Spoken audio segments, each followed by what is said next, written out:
تولدت مبارک، چه حرف خنده داری، چه فایده داره وقتی تو گل برام نیاری. عجب شبیه امشب داره میسوزه چشمام، دورم شلوغه اما انگاری خیلی تنها. واسه چی زنده باشم، جشن چی رو بگیرم، من امشبو نمیخوام، دلم میخواد بمیرم. تولدم مبارک نیست، دلم گرفته غمگینم، هوای خون دلگیره، تو رو اینجا نمیبینم.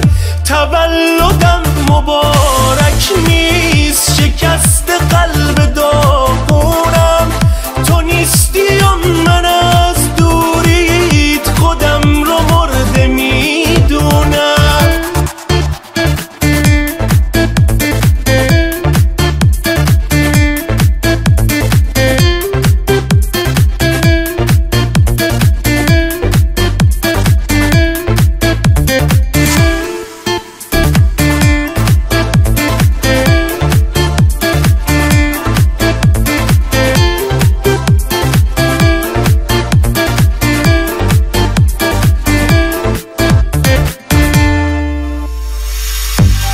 هیچکی خبر نداره چقدر هوا تو کردم، چقدر دلم میخواد تو باشی دورت بگردم.